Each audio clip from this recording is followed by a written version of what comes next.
یہ فرمائیے گا کہ اس وقت صورتحال آپ کے سامنے ہے، بالکل وہی اسکرپٹ ہے جو اسرائیل میں جس طریقے سے پیلسٹائن میں وہاں پر مسلم اکثریتی آبادی کو اقلیت میں تبدیل کرنے کی کوشش کی جا رہی ہے، same as with Indian occupied Kashmir کے اندر بھی یہی چیز ہے۔ تو یہ پچھلے 4 سالوں میں انٹرنیشنل کمیونٹی نے اس کے اوپر آواز کیوں نہیں اٹھائی؟ ادر دین پاکستان جو ہمارے اسلامک بلاکس ہیں، جو اقوام متحدہ ہے، کیوں خاموش ہے؟ دیکھیں یہ کہنا میرے خیال میں مکمل طور پہ درست نہیں ہوگا، کیونکہ جب انڈیا نے آرٹیکل 370 ریووک کیا تھا 5 اگست 2019 کو، تو اس کے فوراً بعد یکے بعد دیگرے اقوام متحدہ نے اپنے 3 بند کمرے کے اجلاس بلائے تھے، اقوام متحدہ سیکیورٹی کونسل نے۔ اس کے علاوہ یو ایس نے بھی کی، کانگریس نے بھی یہ اس کے بارے میں ایک قرارداد منظور کی تھی، اور یہ دنیا نے جنرلی اس عمل کو ایکسیپٹیبل نہیں سمجھا تھا۔ مگر اس ٹائم مودی نے دنیا کو اور کشمیریوں کو بے وقوف بنانے کے لیے کچھ دعوے کیے تھے کہ یہ عمل سے کشمیر کی حالت بہتر ہوگی، اکنامک ترقی آئے گی، اور جو مودی کے بیشتر بیانات اور دعووں کی طرح جھوٹے ہی ثابت ہوئے۔ یہاں پہ میں یہ بھی کہنا چاہوں گی کہ مودی نے ابھی جب G20 سمٹ کے ٹورزم سمٹ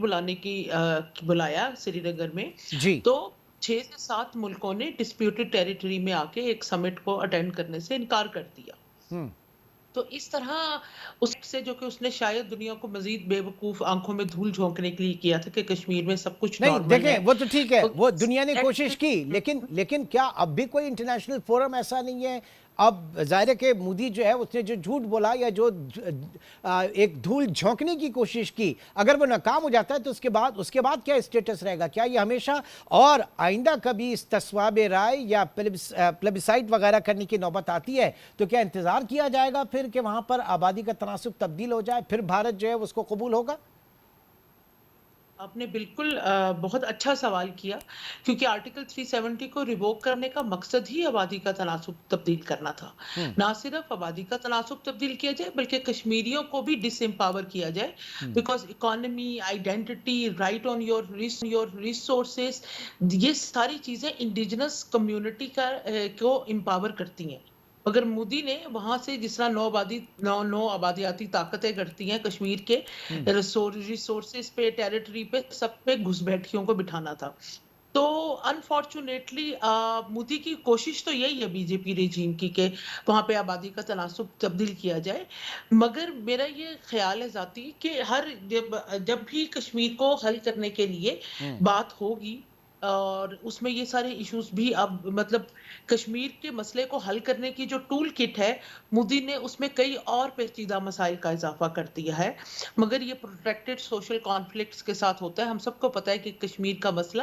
76 سال سے انٹرنیشنل کمیونٹی کی راہ دیکھ رہا ہے کہ وہ آئیں اور اس مسئلے کو حل کریں۔ مگر یہاں پہ میں ایک اور یہ بات بھی یہ کہنا چاہوں گی کہ when ball hits the ground it has to come up۔ ٹھیک اگر یہ کانفلکٹ موجود ہے 76 سالوں میں بھی کشمیریوں نے اس بات کو تسلیم نہیں کیا بھارت کے غیر قانونی قبضے کو۔ آج اگر آپ یہاں آزاد جموں اینڈ کشمیر میں ہوتے تو آج یہاں مظفر آباد کی گلیاں، وادی کشمیر عوام کے نعروں سے گونج رہے تھے کہ ہمیں ہندوستان کا قبضہ اور غیر قانونی اقدامات قبول نہیں ہے۔ تو صحیح۔ اگر یہ اتنی ڈٹرمنیشن اور ان میں مہاجروں کی کثیر تعداد بھی شامل تھی جو وہاں پہ حکومت کے رویے اور استبدادیت اور ظلم و جبر سے بھاگ کر آزاد کشمیر میں آئے ہیں۔ ٹھیک ہے، اگر آپ یہ نعرے دیکھتے تو وہ آپ کو یقین ہوتا ہے ان عوام کو دیکھ کے سڑکوں پہ بالکل بالکل کہ بالکل یہ ہم بھارت دیکھ رہے ہیں، 76 بالکل یہ ہم سال دیکھ رہے ہیں، ہم دیکھ رہے ہیں